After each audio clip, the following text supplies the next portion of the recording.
All right, kiddos, now that I've given you a introductions to some terms related to circuits, I wanted to give you a tour now of the simulation that we'll be using to build some circuits and to take some data. Okay, so the assignment that you will be completing is on Canvas. It's called the Light Bulb Lab, and you will be connecting light bulbs in a circuit in an orientation called series and an orientation called parallel. And you're going to connect one light bulb, then two light bulbs, then three light bulbs in series, and you'll take some data. Okay, and then you'll connect 1, 2, and 3 light bulbs in parallel and collect some data. I'll talk about what series and parallel means in just a little bit, but you'll be just collecting data and drawing sketches of each circuit. Part of this assignment will be completed in our next live class section, so please pay attention to these little red labels to not do them yet. All right, so the simulation that we'll be using is the PhET Circuit Construction Kit DC, and there should be a link on Canvas for you. It's HTML5, which means it should work on all devices. And when you click play on the simulation, it will load, and there are two options. There's the lab and the intro. And we just need the intro to do our work today. All right, so there are a lot of things that we can put in our circuit. We've got wires. A battery is our source of potential difference or voltage. We'll be using light bulbs. They provide a source of resistance in a circuit that does useful things like provide light. There's also a resistor, which is just a device that provides resistance, a switch. Look at all this stuff. A fuse, dollar bill, paper clip. Once you're done with the work of the simulation, feel free to play around. Okay. All right. So if you start building a circuit, we're just going to put a battery and we're going to put one light bulb in the circuit. Okay. And to connect that light bulb in the circuit, I'll need some wires. Okay. So you should be able to drag and drop, grab another wire. You can't bend the wires. And so, but you can like rotate the light bulb, I think. When it's not connected, maybe. Anyway, I'm going to make this kind of take up some space so I can see what's going on. I'm going to move this light bulb down. All right. So we can see here, we've got our battery, light bulb, and our wires. We can see these little negative signs that are electrons flowing through the wire, but we don't have any idea about any of the values. Okay, it turns out in the top right-hand corner, there are some click boxes that you can click. All right, so values, those are helpful. This gives us an idea of the resistance in ohms provided by the light bulb and the potential difference across the battery. Okay, we'll worry about resistance and what ohms are later, but we just want to make sure that all of the battery or all of the light bulbs that we use in this activity have the same resistance. Okay, all right, now we know that electrons are really flowing. But in your diagrams, you need to draw the direction of conventional current. So you can show the current, and you can either show it as electrons or conventional current. Okay, so that shows the direction of conventional current. All right, if that's conventional current, then that means the top of the battery must be positive and the bottom of the battery must be negative. And that makes sense if we have electrons flowing, right? The electrons would be repelled from the negative end of the battery and attracted towards the positive end of the battery. So it's always important to identify which end is positive and negative. All right, let's go back to conventional current.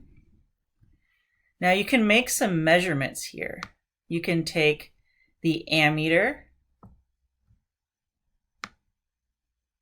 and you can put the probe over the wire at any point and measure the current in amps. Okay, so you can do that for any point. All right, that's the ammeter. Typically, the ammeter is put in the circuit so that the current can flow through. This is intended as a virtual probe. Okay, so I'm going to move this out of the way. You also have a voltmeter, and you can use the voltmeter to measure the potential difference across any two places. So what if I put the one probe of the voltmeter at the bottom of the battery and one at the top? And it says it's a voltage of 9 volts. That's what we expected. What if we put the red one at the bottom and the black probe at the top? Oh, it's negative 9 volts. That just means the red probe right here, right, that red probe is intended to be placed on the positive end of whatever you're measuring. Okay. So it should go on the positive end of the power supply or the battery.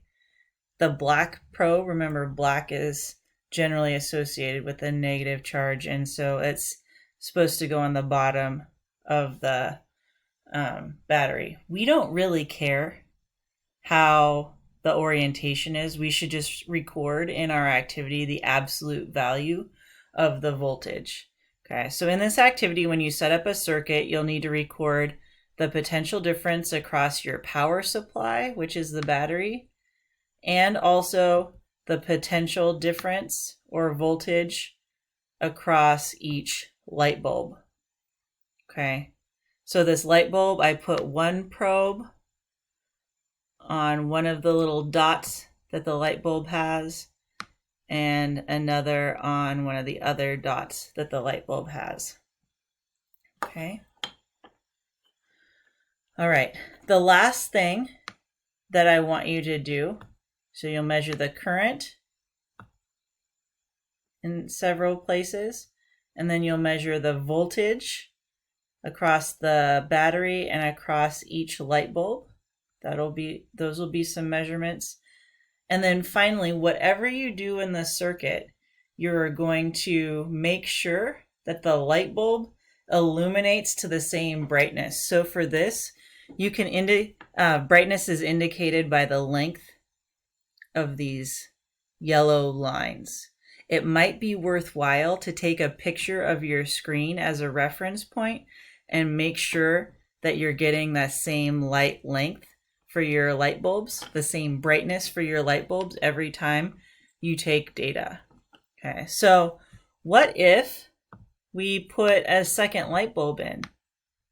Okay, what if we needed to? Well, I want to get another light bulb like right here, but it won't let me do that. You can actually double click on that joint and it will split the wire. And you could stick another light bulb in here. Okay, do you see that? And you can also see that these light bulbs, the current is less and that the light bulbs are less bright. Okay, so if you take this battery and you double click on the battery, you can adjust the voltage. Okay, and this is why the photograph that you take will be an important reference point, so you can figure out what brightness is appropriate. Okay, so you can adjust the voltage that way. So this is two light bulbs in series. Okay, series just means one light bulb after another. Okay, so here on my screen, the difference between series and parallel circuits. Series means light bulbs connected in a line, and parallel means connected parallel to each other. Okay, so I want to show you what these really look like. All right, so these are light bulbs that we would use for this lab in person. See these light bulbs? And they've got little screws connected. Okay, so those are like the two ends of the light bulb in the simulation. Okay, you can take these little alligator clips and you can just clip them right on the screw. Okay, so I did that for one, and then I can do it for another one. Okay, so those are connected, and if I were to connect these two light bulbs in series, that just means I would clip their ends together, right? And they're connected one right after the other. And then I could connect the loose ends, right, to a battery, and they should illuminate. All right. Now, there's another way, and so for series, I would want you to take data for one light bulb in the circuit, and then for two light bulbs in series in the circuit, and then add another one and do three, collecting the voltage across each of the light bulbs and across the power supply, right, and the current running through the wires. Okay. The next one is parallel. A parallel circuit means the light bulbs are not connected one after another. They're connected, they're actually parallel. So in parallel, the light bulbs are on their own wires, but they're connected. Those wires are connected at the end. At the ends, right? So they're literally parallel to each other. And then you would connect a new wire to each of these ends and connect the whole shebang to the battery. Okay, so you're going to have one light bulb in parallel. That's just a one light bulb circuit. Okay. And then two light bulbs in parallel and three light bulbs in parallel. Okay. And so again, measure the voltage across the power supply, which is the battery, the voltage across each light bulb, and the current in the ammeter. Okay, and the ammeter, you can actually collect the current in individual wires, and the current that's right next to the battery itself. Okay? So on your diagram, there's a data table space for you to write your data. And there's also a place where I would like you to draw or even take a screenshot of your circuit. That would be really cool. Take a screenshot of your circuit and put it in